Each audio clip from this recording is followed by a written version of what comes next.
If you've ever been dismissed by someone you trusted, laughed at in a room where your work was supposed to speak for you, then you already know the moment I'm about to describe. It's the moment when loyalty cracks, when professionalism is tested, and when you realize staying quiet will cost more than speaking up ever could. My name is Laura Mitchell. I'm a lieutenant colonel in the United States Air Force, a combat pilot with more night hours than I can count, and for most of my career, I believed that if I kept my head down and put the mission first, respect would follow. I was wrong, and the day I learned that lesson changed everything. I arrived at Forward Operating Base Sentinel just before sunrise. The sky was still bruised purple, the air thick with dust and jet fuel, the kind of morning that told you something urgent was coming whether you were ready or not. My detachment had flown in overnight for what the briefing called a time-sensitive joint operation. In military language, that usually means someone's life is already hanging by a thread. I'd done enough of these to recognize the rhythm. Short sleep, fast intel, faster decisions, and ground teams who don't always appreciate that their way home depends on pilots they've never met. The Joint Operations Center was already alive when I walked in. Navy SEALs clustered along the far wall, weapons staged, voices low, faces tight with pre-mission focus.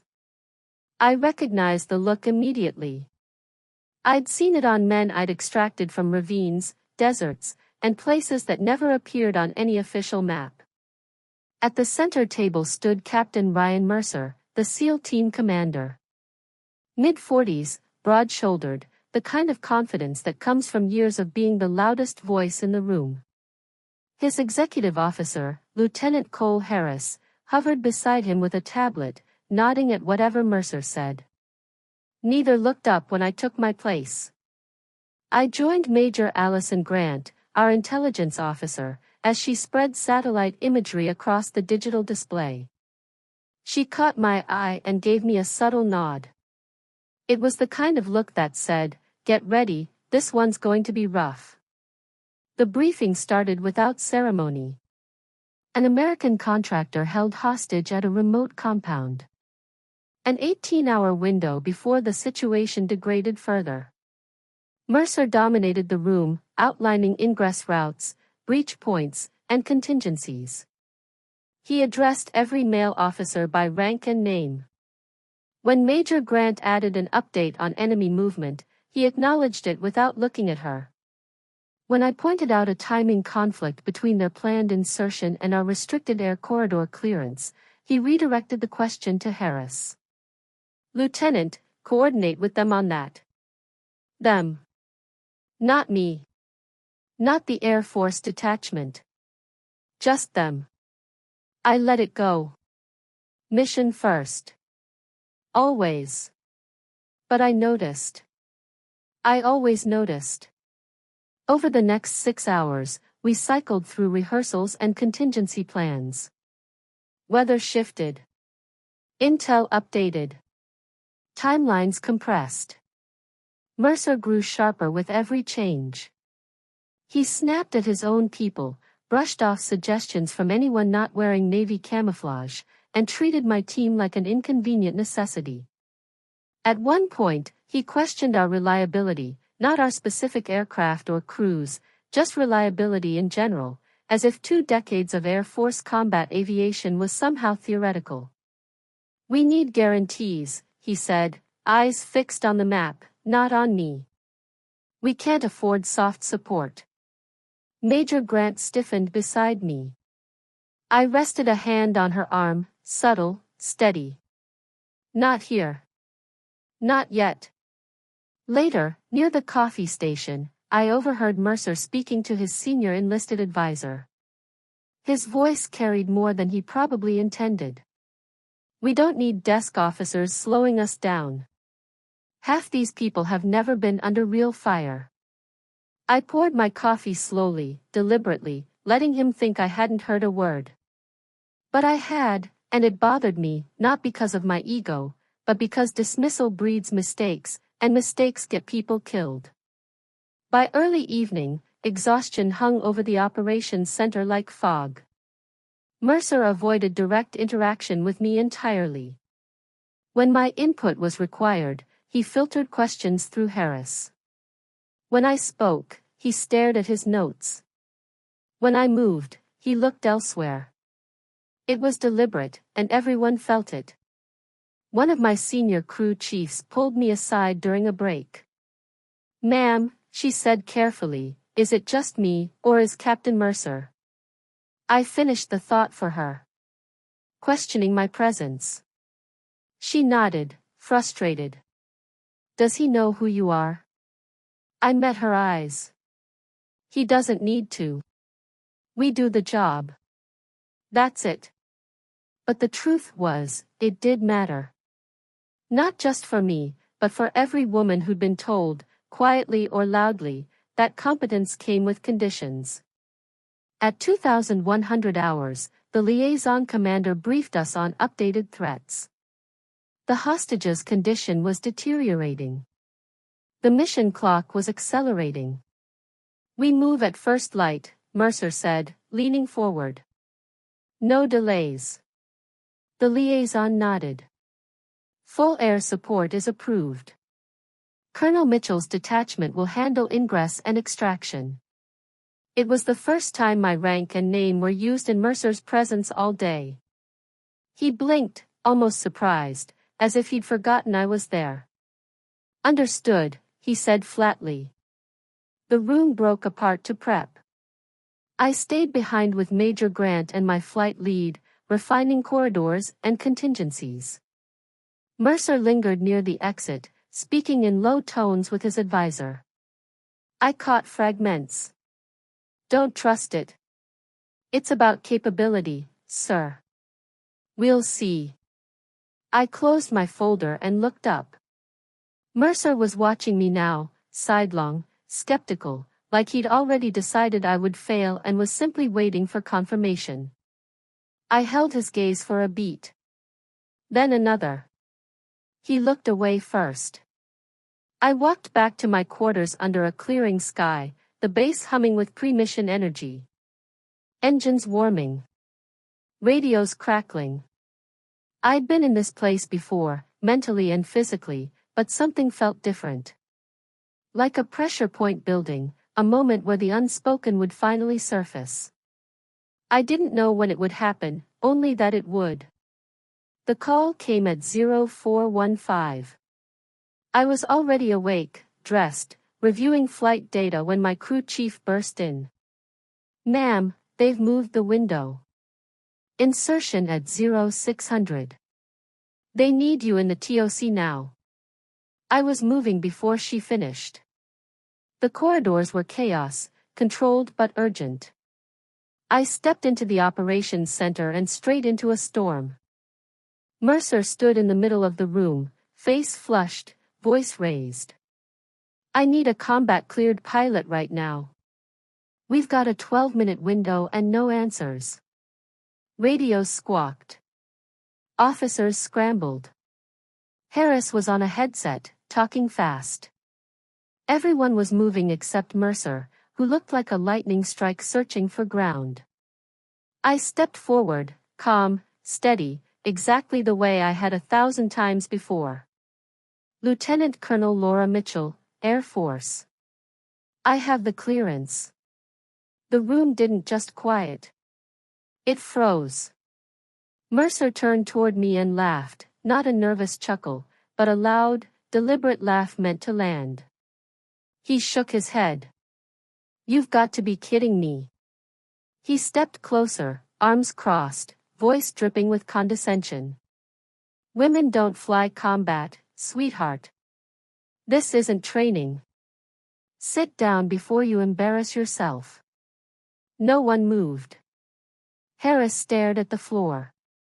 Major Grant looked ready to intervene, but I gave her the smallest shake of my head. "Not yet." Mercer kept going, enjoying the moment. "You ever even been under fire, ma'am? Ever pulled a team out of a hot zone, or do you just fly desk routes and call it service?" I let him finish. Let the silence stretch. Then I spoke, quietly, evenly. You need a pilot with Tier 1 clearance for restricted corridors. I'm the only one in this room with it. He scoffed. I need someone who can actually do the job. I met his eyes. Then you need me. His smirk faltered. He glanced around, looking for backup. There was none. He turned back, sharp. Fine. Call sign. Let's hear it. He thought he had me. He thought this was where I folded. I held his gaze for a long second, then answered, Valkyrie Zero. The effect was immediate. The color drained from his face. Behind him, two seals straightened. Someone whispered, no way. Mercer stared at me like he was seeing a ghost, because Valkyrie Zero wasn't just a call sign. It was the pilot who'd flown into zero visibility terrain years earlier when extraction was declared impossible, the pilot who'd stayed on station past limits to get a team out alive. His team. And in that moment, every assumption he'd made shattered, and the room finally understood exactly who was standing in front of him. For a few seconds after I said my call sign, no one spoke. The kind of silence that presses against your ears and makes every breath sound too loud. Captain Mercer's mouth opened, then closed. He looked past me, at the screens, at his team, at anything that might give him an escape. One of his senior operators shifted, recognition clear on his face. He'd been there. He remembered the extraction everyone said couldn't be done. He remembered the bird that came anyway. Mercer finally cleared his throat, trying to regain control. All right, he said stiffly. Let's move. The liaison commander stepped in smoothly, cutting the tension before it could fracture the room. Colonel Mitchell will coordinate all aviation assets. Captain Mercer, brief your team. Launch in 90 minutes. Mercer nodded once, tight and controlled, then turned away. I moved to the main display and pulled up the flight corridors, my hands steady, my voice calm. The room came back to life, but the energy had shifted. People weren't watching me with surprise anymore. They were watching with trust. The next few hours passed in focused silence. Mercer avoided me, not dramatically, just deliberately, staying on his side of the room, keeping his briefings short. I didn't need his validation. I coordinated with Major Grant, finalized contingencies, and briefed the SEAL operators who would be relying on my timing to get home. They listened. One of them, a quiet man with a scar along his jaw, approached me near the coffee station.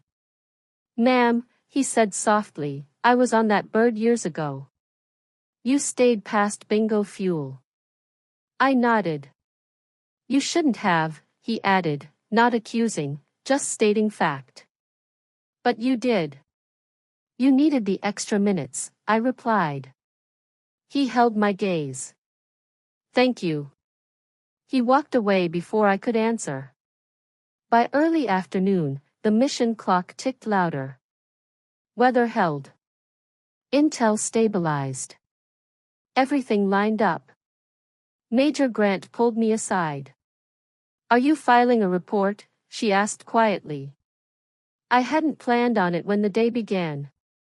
Part of me wanted to let it fade, to let performance speak and move on. But another part of me, the part that had swallowed comments and assumptions for 20 years, knew better.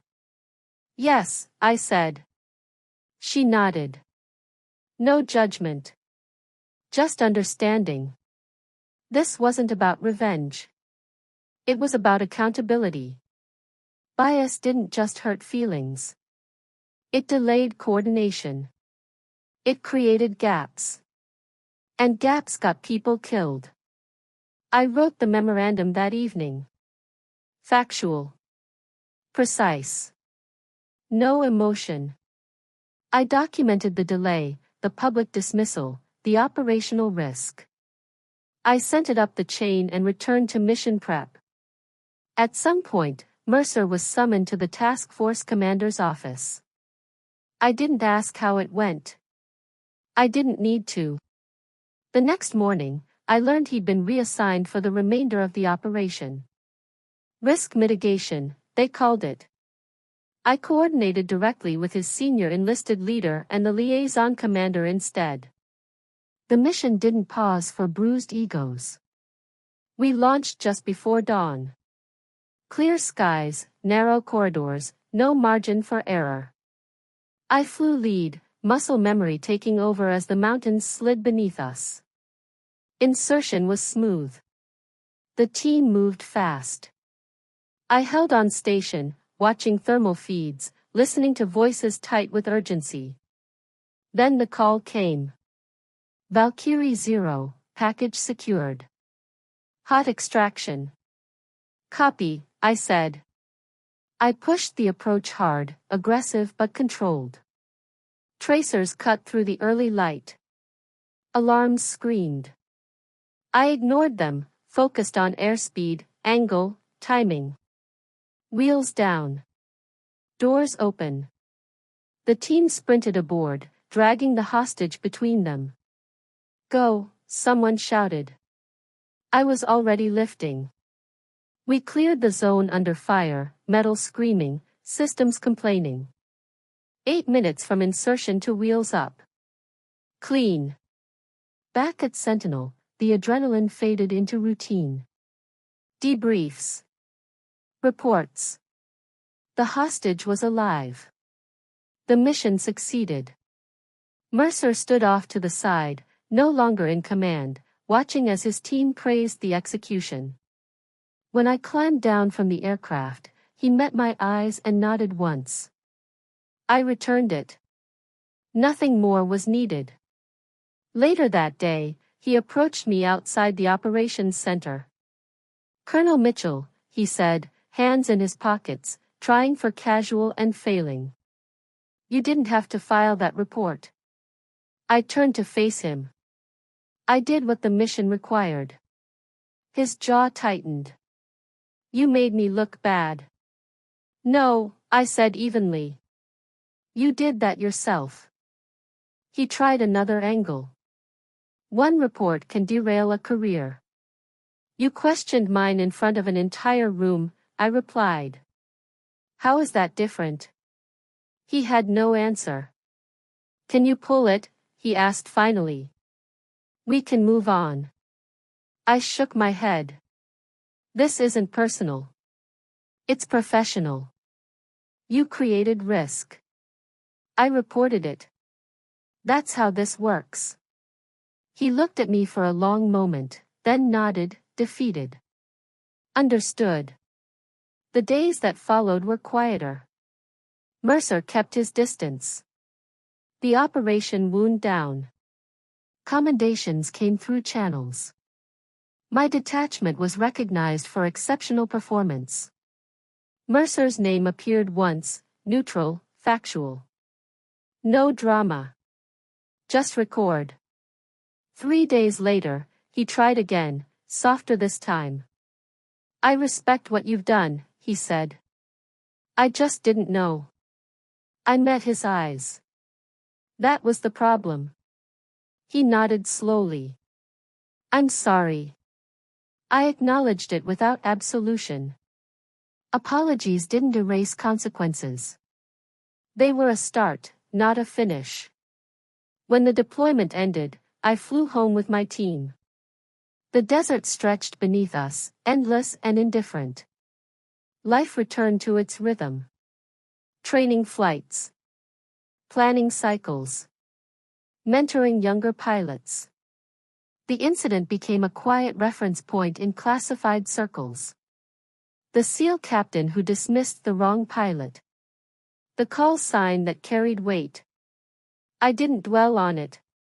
Competence had spoken. Accountability had followed. That was enough.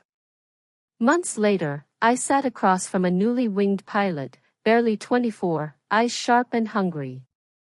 Ma'am, she asked, how do you deal with people who don't think you belong? I considered her question. You don't, I said. You outlast them. You outperform them. And you stay steady. She nodded, absorbing it. As she left, I thought about Mercer, about assumptions and consequences, about how one moment can redirect more than a single career. I didn't know then how far that ripple would travel, only that it wasn't finished yet. And neither was I. 10 years can change everything, and nothing at all.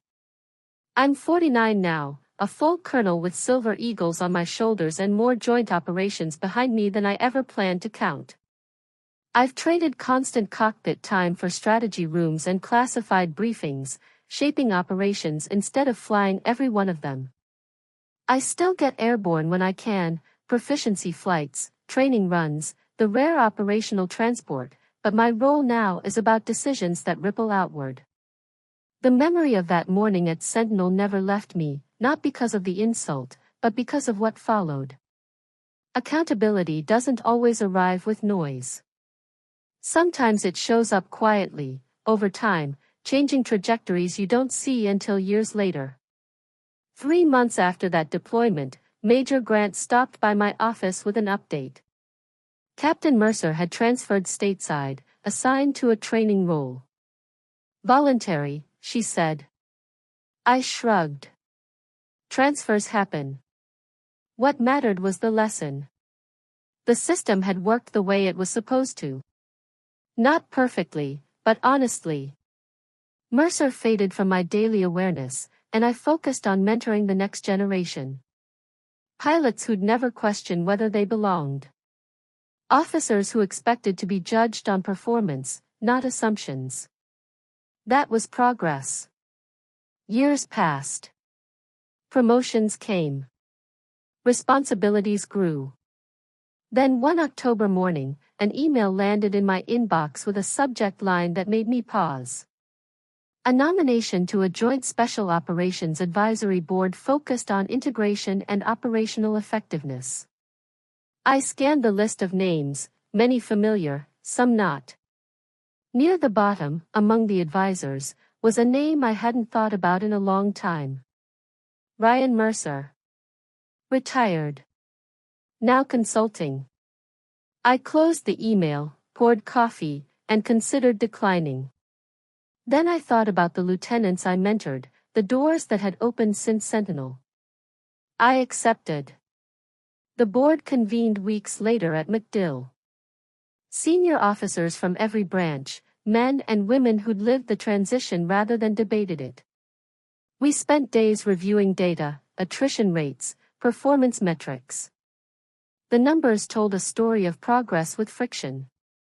Integration worked, but culture lagged.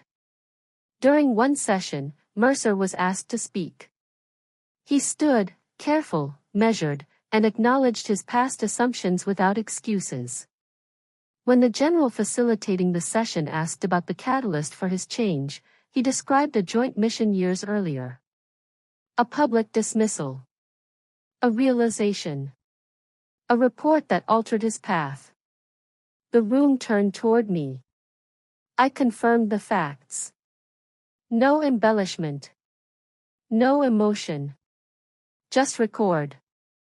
Afterward, at a reception, Mercer approached me. Older now, quieter. I meant what I said, he told me.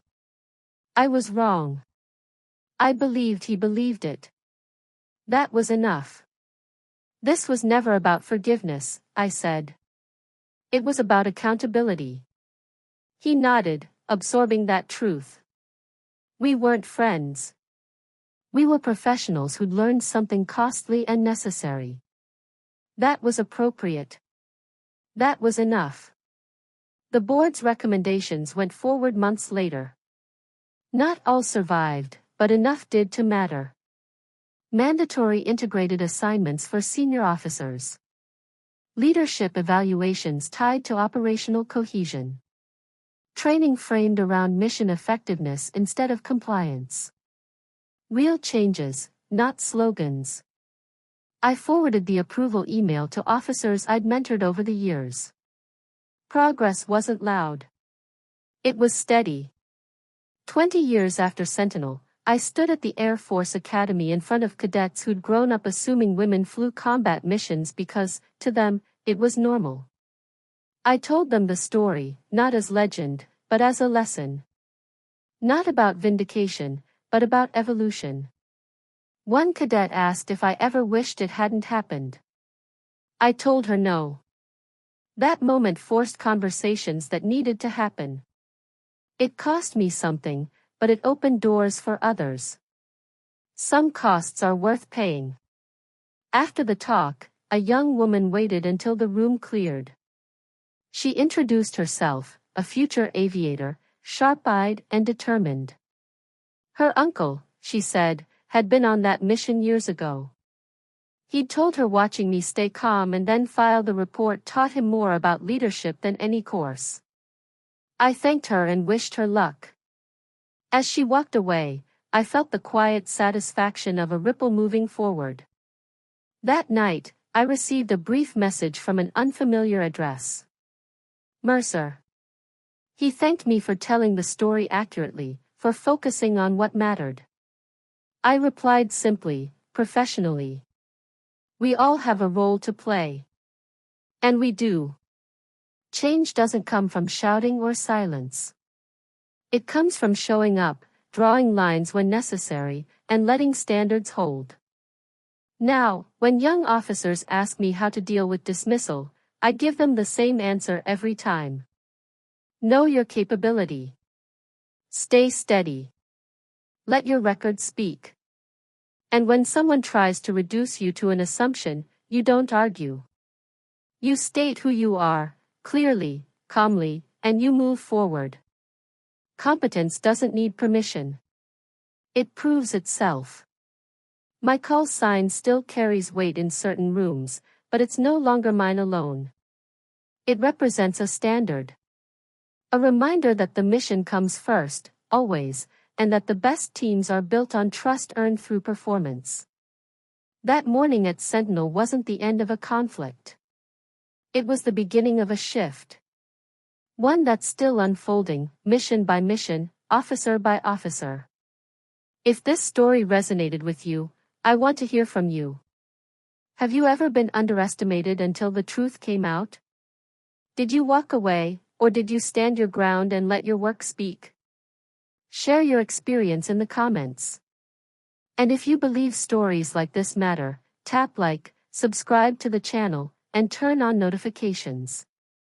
More real stories about boundaries, accountability, and earning your place are coming.